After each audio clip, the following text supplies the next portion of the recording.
보면 정말 중요한 전환점이 바로 모세의 율법에서 예수님의 은혜와 진리로 넘어가는 부분인데요. 오늘 이 거대한 변화가 과연 무엇을 의미하는지 한번 제대로 들여다보겠습니다. 자, 그럼 궁금해지죠?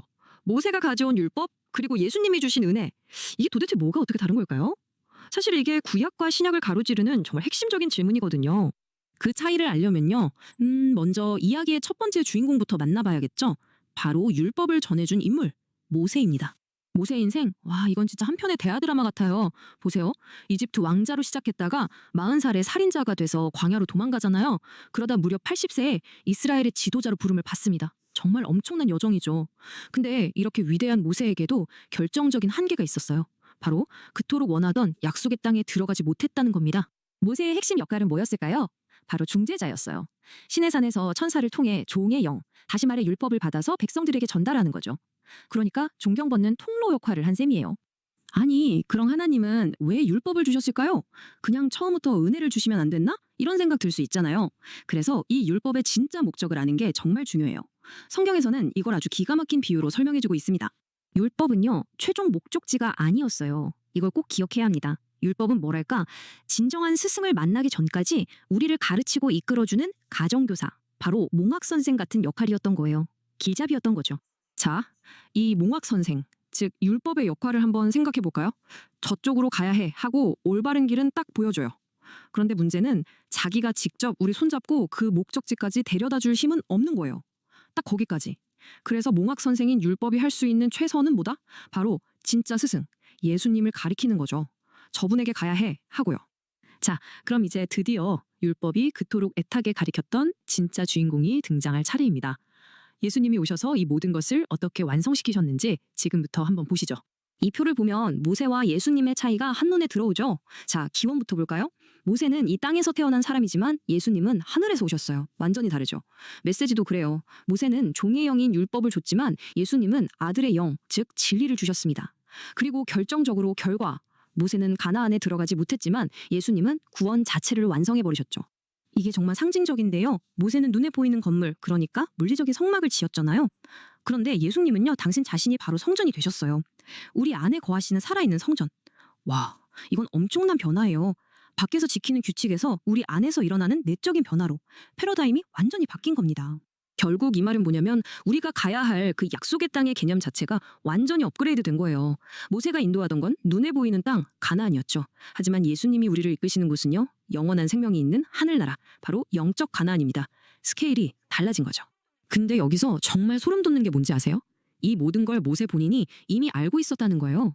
자기 역할의 한계를 알고 이 여정을 완성할 다른 누군가가 올 거라고 직접 예언까지 했다니까요. 내 형제 중에서 나 같은 선지자 하나를 일으킬 거다. 너희는 그의 말을 들어라. 바로 이 예언. 이게 바로 율법의 시대와 은혜의 시대를 연결하는 결정적인 다리가 되는 겁니다. 그리고 초대교회 성도들은 확신했죠. 모세가 말한 그 선지자? 바로 예수님이다. 라고요.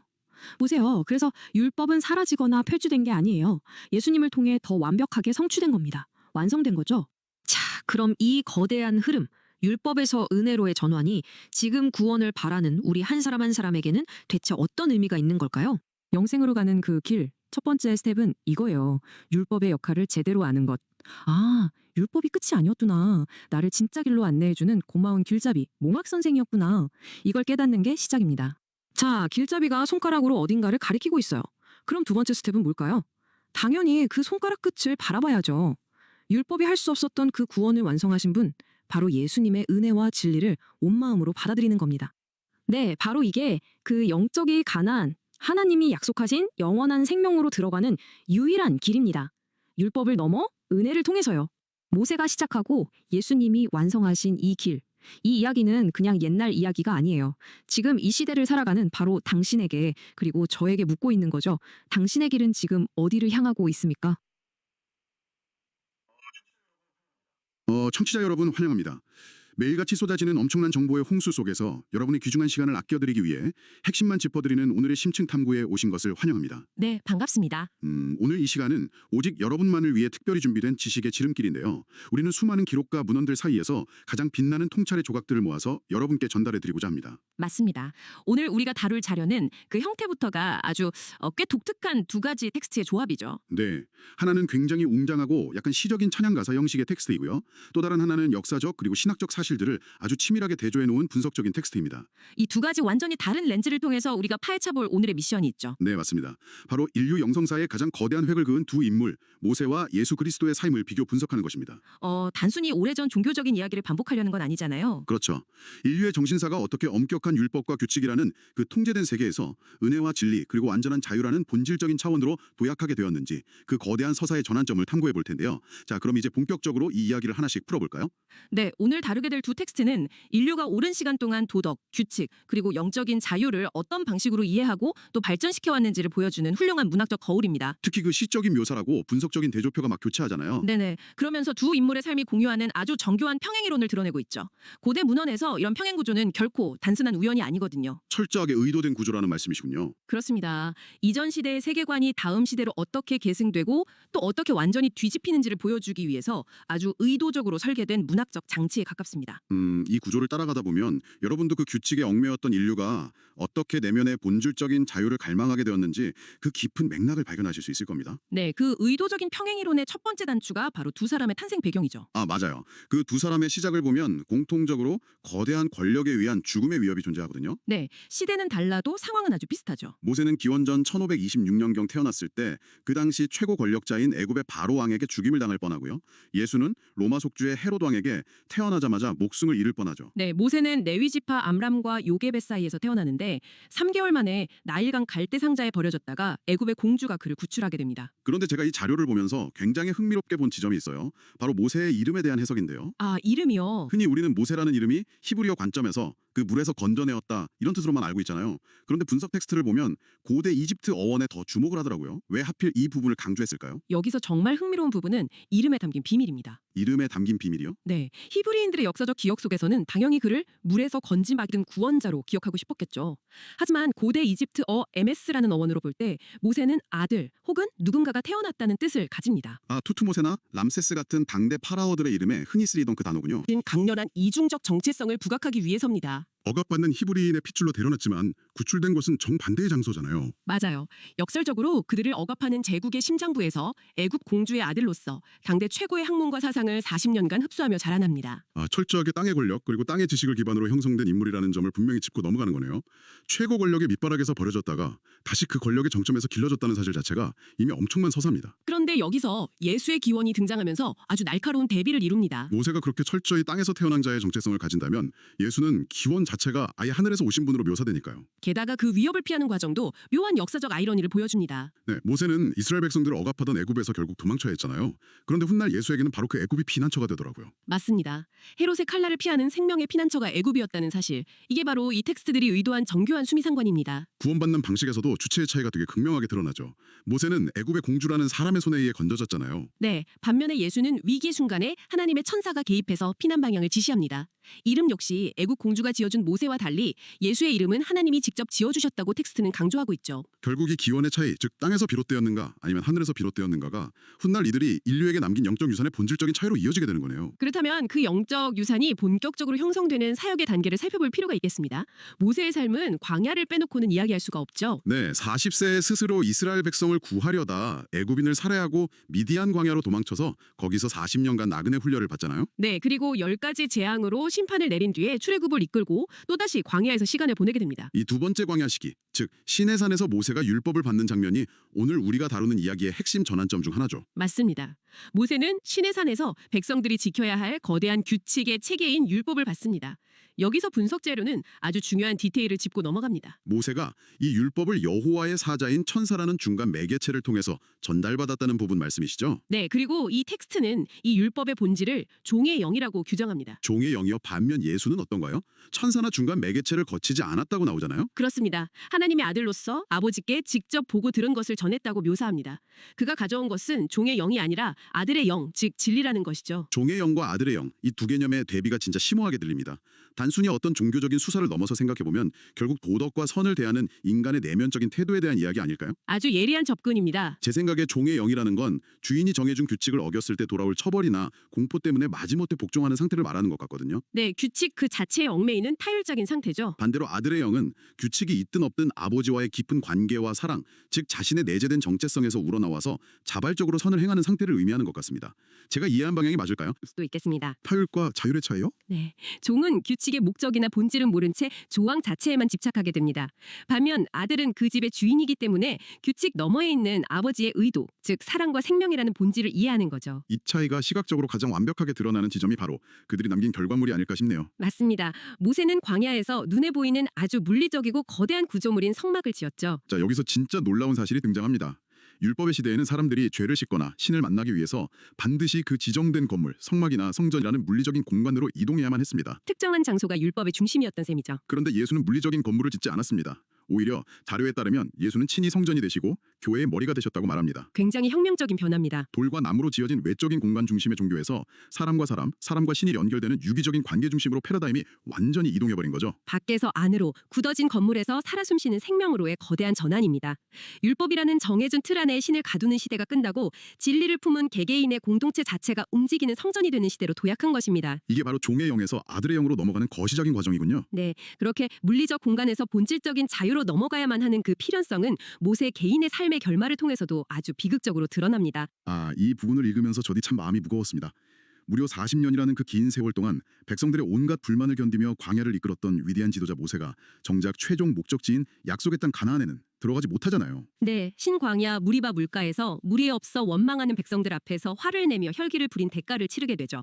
결국 하나님의 거룩함을 나타내지 못했다는 이유로 느보산과 비스가산에서 가나안 땅을 그저 멀리서 바라보기만 하고 모압 땅에서 죽음을 맞이합니다. 표면적으로 보면 위대한 지도자의 순간적인 성격적 결함이나 불신앙이 낳은 개인적인 비극처럼 보이거든요. 이 사건을 더 큰 그림과 연결해 본다면 말이죠. 모세가 가나안에 들어가지 못하고 여호수아에게 임무를 넘긴 것은 단순한 역사적 실패가 아닙니다. 어떤 상징적인 의미가 있는 건가요? 철저하게 율법의 본질적인 한계를 상징하는 거대한 은유입니다. 이 분석 자료에서는 모세가 가져온 율법 체계를 몽학선생이라는 아주 독특한 단어로 부르고 있습니다. 몽학 선생이요?